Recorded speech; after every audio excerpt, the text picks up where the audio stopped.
My guest today is Meg Epstein, founder and CEO of CA South, a forward-thinking, community-focused development group headquartered in Nashville.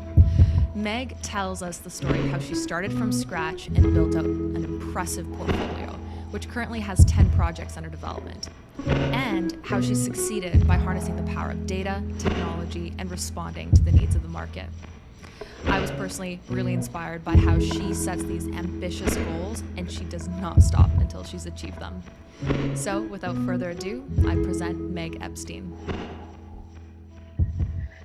Meg Epstein, I'm so pleased to be finally meeting you. Thank you so much for joining me today in Spark's ongoing series featuring the brilliant people behind influential new development projects in the US. Thank you for having me. Meg, I hope you don't mind if I start by giving our viewers a not so brief intro, just to highlight some of the reasons why we think you truly embody an inspiring leader in the real estate development industry. It was only a few years ago when CA South expanded under your leadership beyond developing residential condos to also include industrial and office projects. And from what I can see, it's totaling over 450 million in assets under your management. Meg, I've done a little research. I know that you certainly take on a hands-on approach throughout your career. You've worked hard, you've learned what it takes to build and run a development business for yourself. You've received your commercial and residential general contractor licenses. You are a CCIM candidate, a licensed real estate agent, and you sit on the board of Nashville Civic Design Center. And somehow you still find time to volunteer weekly for a human rights non-for-profit. It's a lot. Did I miss anything? Oh, thanks. You guys do your research, huh? We have a little research team, and we found your bio and your history quite impressive. So I'll make it simple. We'll start off maybe in your own words, beyond all of that bio description. Can you help our viewers understand a little bit about the journey of how you got your start in the industry and what led you here today? Sure. I started in residential construction actually in 2008. I was in school in Los Angeles and began my career building very high-end luxury homes. And I was actually going into finance when I graduated, but obviously 2008 was a very uncertain time and I wasn't really passionate about, I love finance now, but I wasn't really passionate about the position to be like an analyst. And so I was running around Bel Air and got a job by talking to the construction guys because the job sites are so impressive. They're, massive mansions, right? And so I always liked watching them and looking at houses and things. So I got a job with my first company doing that, like general construction, and that kind of was like how I learned about building and started flipping houses and that type of thing in California. When I moved to Nashville, I realized that there's just no high-end homes like that. You can't. I started building homes in Napa, and those will sell for $10 million in a week. And I just knew there wasn't going to be that opportunity in Nashville. So I looked at the commercial market and realized there were some pretty big gaps, and took my CCIM courses. And that really kind of taught me about investing or investment analysis. And so after I took the CCIM courses, I just started on my first deal, basically. And that's kind of how I learned to underwrite it. Oh, wow. That transition, kind of going from, getting certified or starting that process and then getting going, starting your first deal, that just seems like it's probably the scariest part for a lot of people who are in a similar position. What really kind of made you jump out and go off on your own? I guess it was the opportunity, and you saw that there wasn't a lot in the market for what you were envisioning. Yeah, I never really had a job beyond my very first job out of college, which was working for the general contractor. And then after that, I worked as an owner's representative. But then I got fired, or he says laid off, but I just really not good at, I just I had to like figure it out and work for myself since I was like 20, it must have been like 24 at the time. So Wow. a bit of hit and miss. So the question being like, how did I start or when I first came to Nashville, I just quickly realized there was nothing on the water, and I was on a run and I saw another run. I guess like running for me, I'm not like a crazy runner, but I like running. And I saw this lot on the water, and it said for sale by owner. And so I called that guy, and he was a developer, and he ended up being my very first partner in ground up development. So that was kind of how I started. Was I partnered with someone that had done it before. I partnered with someone that had done it before so that I could kind of get my feet wet before I started doing it on my own. Yeah, that was probably a key move, and probably certainly intimidating at that stage. But you already had that experience in construction, but not so much in development. That's really impressive. I've been reading all these articles, and just speaking with some of our clients about Nashville's market. I've heard low inventory in general, amongst other factors that are kind of driving the real estate market. And it seems like your company is certainly part of the fast growth. How does the market play into your decision making when you're looking at a new site now? Now that you have like a full team, a full company? We tend to be very unemotional about our investment decisions. So it's really based on data. I have an amazing finance team, my VP finance and my acquisitions analyst, and we just look at a lot of data quite frequently, and have chosen the niche asset classes that we focus on based on just vacancy. I mean, it's pretty basic metrics, but I don't understand why more people don't do that. You'd be surprised. A lot of people have one niche that they specialize in, and that's great. But I chose to focus on Nashville and diversify by asset class. And I really chose niches being, light industrial, flex, and condos and opportunity zones, and really try to come up with niches that are being underserved and focus on those until there is a lot more supply. Like if I had started by saying, hey, I want to build another 300 unit apartment building, I would have never succeeded, because it's the most, competitive asset class there is. Now I am building a 300 unit apartment building, but I have, I've built up institutional track record with more, with bigger equity partners. And so, and it's evolved. And even if I build something, it's not going to look like a normal apartment building. So I'm going to try to separate it out so that we're not just developing something like that's, heavily supplied in the market. Ooh, okay. So that gets me excited, because my next question is, learning a little bit about some of the projects that you're working on. I'm all about design, and architecture is definitely one of those kind of side passions that brought me to work with Spark, which is on the technology side of real estate. Can you tell me about a project that you're working on now, or that's recently sold out or coming soon? We're under development on 10 projects right now. So Oh, wow. One project that was my very first project that actually I finished some since, but it was with that partner that I first told you about. It was a really tough deal to end up, because I had to end up taking it over. It was a whole thing, but that one is finally coming to the market now.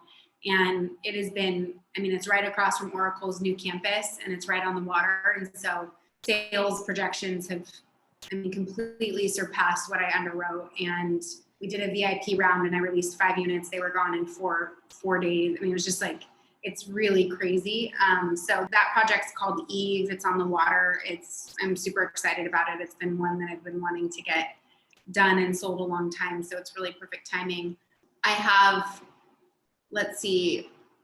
4 projects along the 8th Avenue corridor, which is kind of where I started with my other development partners. And one project's the biggest one we have to date, which is about $120 million apartment project. That'll be, yeah, we just closed the land on it. It'll be. How many units would that be? around 258 and about 19,000 square feet of retail.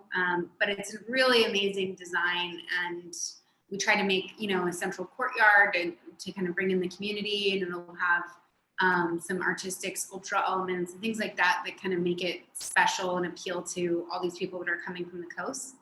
And that one just sits, so that's an opportunity zone project, as well as one right across the street. So we have 4 projects on the 8th Avenue corridor that have all been really successful, and so I'm continuing. I'm excited to keep working over there. So Looks like you're gonna have to rename the street.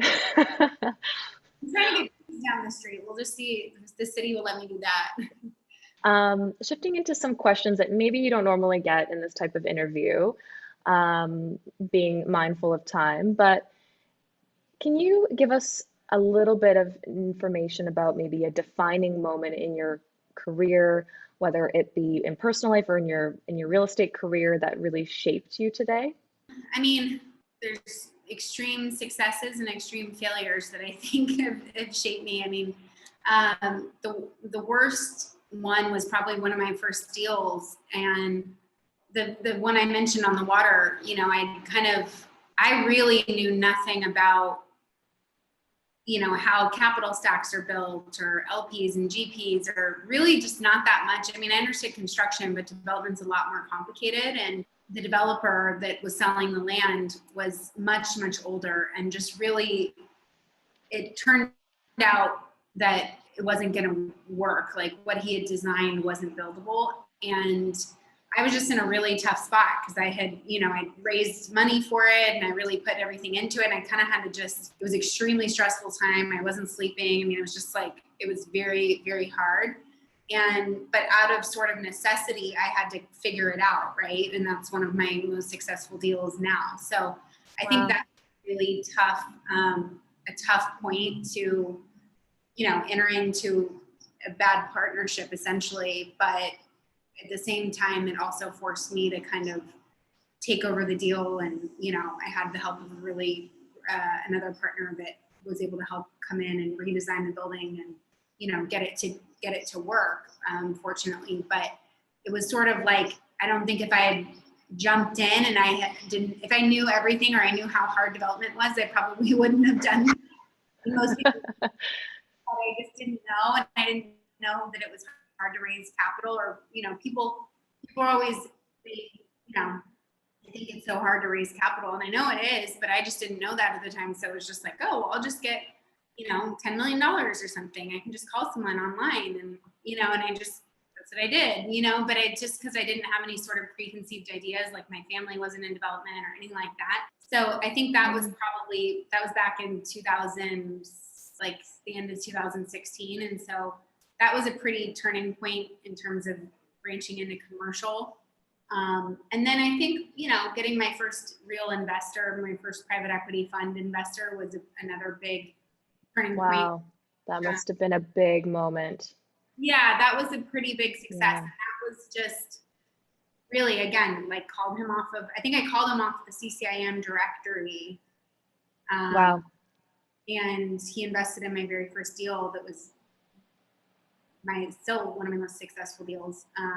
And I didn't have any money. He didn't even, it's like, I didn't know, if I had known that most developers have to put in 10% of the equity, then that would have required $1 million that I didn't have. But he, there's always ways around things, and there's always ways to figure it out. But people limit themselves, I think, mentally by just being like, oh, well, I don't have, that deal's too big or something like that. And I really had no preconceived notions. So it just sort of, it really shaped my career. Those are the big, in terms of the career things. I'm sure at that point, even though you had the construction background backing you, and I could imagine, I'm also secretly smiling because you did like the outbound calls to all these people and found the right person through a call. Can't reinforce how important that is enough. It's really inspiring. They don't want to call. I mean, it's the most uncomfortable thing, cold calling, but that's how I did it. I mean, I have a business partner that I have now that we're looking at rolling out a very big strategy throughout the Southeast. I LinkedIned him a couple years ago. I mean, you just have to be kind of out there and, networking always, I think. No one's going to come to you. You've got to put yourself out there, right? Yeah. On that note, like intrinsic motivation, like that's what I'm hearing and I'm seeing. It's pretty hard to teach. You've obviously demonstrated you probably have a lot of it to get you to where you are, and it really reveals itself. Like it's easy to say I'm a motivated person, but it comes out differently when you're under pressure and you need to work really hard. If you don't mind me asking, like where do you source that motivation to stay true to your path? Yeah, I think it is. I mean, I think there's a little bit of it that's innate, right? And then obviously how you were raised. I mean, my dad is like, he has a sign company that I grew up going to. And it's like, he started by sweeping the floor. It's just kind of an American sort of dream, but he's a very blue collar guy and, just does the right thing. And he worked very, very hard my whole life. He wasn't at, my high school stuff, wasn't at my school involvement or anything like that. But I really appreciated that. And I probably will be the same way with my kids because he took me to work and he taught me to work and we just always worked. My whole, my mom worked really hard too. She worked, as a nurse. And so my family just worked hard, and it was just sort of a work ethic that was taught to us and we had chores. And so I was always used to that. And I always knew I wanted to start a company of my own. So because of that. And my dad always just told me, like money basically gives you freedom and opportunity. And he always looked like, even though we worked really hard, even me, I work all the time. I work harder than if I ever worked for anyone else, but I can do it on my own schedule.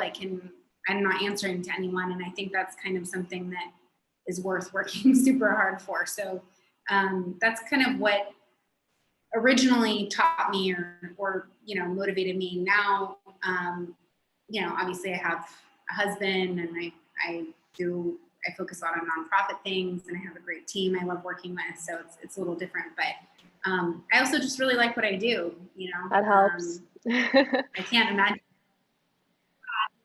We traveled a lot during COVID. We went and did road trips and things like around Nashville. But I don't know what I would do, just sit around there after a while, like after you get a massage and go on a nice walk and go to a nice dinner, it's like, I like what I'm doing, Yeah, like done it. Let's get back to work and build something. Yeah. Okay. Probably understand too, is just being able to see the tangible buildings actually change in front of you, right? Yeah, that's one of the coolest things. Obviously, when I was working with a developer on the sales side, so I wasn't too involved in conceptualizing, but on the sales and internal sales team, we would have those conversations around what should we build, what are the buyers buying right now, what's appropriate in this area. So you do kind of feel like you shape the landscape, and that's pretty fulfilling. Okay, lighter question on the inspiration side. Where do you source, design inspiration, architecture, like marketing? Where does that come from? Is it like a very involved process with your whole team, or, do you sometimes source that when you're off on your travels and in different places? When we travel, I have a shared album on my iPhone with my design architect. Oh, nice. So I just constantly take pictures of things. We've traveled, I have traveled quite a bit and been inspired by certain concepts. One of my projects, or even just the waterfront development in Nashville, one of my projects is incorporating, like waterfront cafe or utilizing the waterfront. That just comes from, everywhere in Europe, essentially. And just Nashville just didn't get the memo for whatever reason. So, I always take pictures and save them. And then traveling, and there's just certain architects I follow. Bjarke Ingels is one that I've followed gosh, a very long time before he totally blew up. And so I just got the opportunity to work with him on a project. I was just in their offices a couple weeks ago, and just Wow, very super, cool. I mean, so inspiring. So I think it just, I always listen for people that are aligned with my design priorities, and just want, like Nashville Civic Design Center is a perfect example of a group that is trying to push forward walkability, sustainable architecture, just parks in general. Like, I don't think in the South it's prioritized nearly enough. It's not, like, man, anything without all the parks in Central Park, right? I mean, it's Nashville. I worry that we're growing so quickly without the infrastructure for transportation and without a priority of parks, that we're just going to be, a kind of an uncreated concrete jungle. So I really look and listen for the groups that are prioritizing that and looking at creative ways to do it. They do these little parklet days where they'll like put up a little park essentially in a parking spot, and it really shows kind of what could be just even in the street, just having a little bit more where, a cafe can extend with like a green area, and you have, it's easier for pets and things like that. People are happier, they can walk, they can bike to work, those type of, like a proof of concept. Yeah, so I really just kind of try to stay involved or connected to groups that have the same priorities as I do, because everyone doesn't, and people have different priorities. So I got a question about some advice that you might give someone who's up and coming in the industry. You're someone that's like easy to look up to, pretty, from what I understand, a fulfilling personal life, pretty impactful career. Someone who's looking at you and saying, how do I get there? What's some advice you'd give them? I'd say don't watch television. Life watching television. I work all the time, or I'm doing something. I'm very productive, right? Like, I compartmentalize my time, and whatever I'm doing it very professionally and in a very concerted way. So my day starts, I'm going to write down my goals for, the day, the week, the month, a year, 5 years. I'm very goal oriented in the morning or at night if you're a night person or whatever. And then, I make my husband's lunch. I have like my time at home. I do my reading. I do, that for an hour. I'm like a proper wife. And then I put the work hat on and I go to my office, and and I think that people I just think people can waste a lot of their life sort of just, I don't know, doing nothing, you know what I mean? On social media or Instagram or like watching television. And I'm not saying like I have a television, but I'm not saying like to be an alien or something. Like, I watch Squawk Box in the morning while I'm doing my email or whatever to stay in touch with what's happening in the world. But I just think people, one thing is really being concerted about what you want and compartmentalizing your time so you can get it, whether it's, oh, I want to volunteer, or I'm going to go to my church, or I'm going to be a good mom or dad, during these times, so that it's not just like, like your life just doesn't happen to you. So that's something I'm very like offensive in how I play my life, and I don't just like let it happen to me. And then I think thinking big in terms of like more real estate focused is easier. That's easy to say, I understand, but I tell people this, it's like, I've never done the friends and family $50,000 check raise. My first equity check was $7 million. And doing a bigger deal or doing a bigger, is much easier. And now, my deals are more in the $50 to $100 million range. I'm dealing with super smart people. They're very sophisticated. I don't do well with unsophisticated investors because I'm like fast and I don't want to do, I don't want to handhold, and that's not my job. But so what I would say is like thinking big about whatever you're doing. I'm assuming you're talking about real estate, but even if you're not, like, you really have to be able to think on a larger scale to accomplish a lot, I think, because a lot of people start out and they do the friends and family raises and it grows kind of organically, which is great. But like, that's definitely, would not have been able to grow that quickly unless I just went kind of bigger in the beginning. And even now, my huge deal then was 30 million. Oh my gosh. And now I'm like, I don't think we want to we got to stay above 80 million for anything. And now we're doing 500 million, so it's like, you just have to really set your goals and then set big goals, not something that's going to be unattainable, but you have to really work towards it. And I suggest writing them down every morning. People have vision boards or whatever it is for them. But I mean, you really have to set your goals and work towards them and visualize something that's big enough to make an impact. That's all. Wow. That's probably some of the best advice. In the way that you articulated it. Like, it's easy to say, like, think big, but kind of breaking down your thought process behind it and the personal story of how you went after the big one, and how I think that's the key, is how much you probably learned and evolved and grew as a result of going for that big deal. I don't know if this question is going to come right off the bat, but on the lighter side, there must have been some funny experiences in your life. I know I've kind of gotten some unconventional wisdom over the years just through like my own micro lessons, bursting my own self-limiting bubble throughout my like 20s and just building confidence in myself. Is there something that you would say like you learned that's some unconventional wisdom that you're like, this is what everyone needs to get through?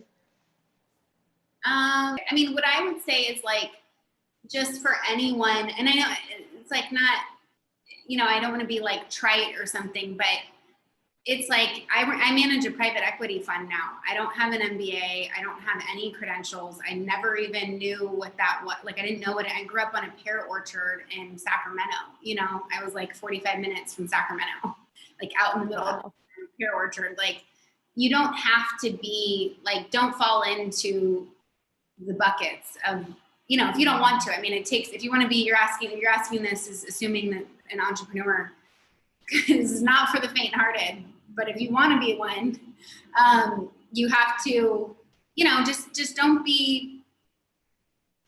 fall into like the preconceived ideas of what you have to do or be, or, what that means. Like, I didn't know what an investment banker was or any of these things that I had to learn. I learned by just calling and talking to people about capital stacks and real estate, and really had to learn. And, so I really think that it is possible with hard work and being able to push through. So like, I don't know. I think it's always the sad. I think it's when I meet other people and it's usually, there's always a way to push through, I guess. And so if you haven't succeeded, I don't think it's because like there's an opportunity in America too. That is what I mean. It's amazing how helpful people can be when you just ask them. A lot of people are more willing to teach than it seems, right? Yeah. And finding a mentor. I have a board that's really great that I lean on, and finding mentors is a really good way to kind of get there, bridge the gap for sure. Well, this is mostly kind of wrapping up our conversation, Meg. It's been delightful. You are so down to earth. Just wanted to thank you for taking the time and sharing some of your story and your insights. Very cool. On behalf of the whole team at Spark, big thank you, truly. Before we go, I want to ask you any upcoming projects that viewers should look out for, and if they want to connect with you or the company and find out more, where can they do that? Sure. I think my 8th Avenue projects are probably the most exciting right now, just because there's so many of them. I'm also moving my office right next to Wedgwood with Houston, but my assistant does a really great job of updating our Instagram. So we watch that for messages. So mine is Meg Epstein, and then our company one is at CA South Development. And then otherwise on my website, there's a contact link that sends an email to my assistant, and we monitor those things. I always get back to people as relevant. So nice. Thank you so much, Meg. Yeah, I really appreciate your time and being on here. So thank you.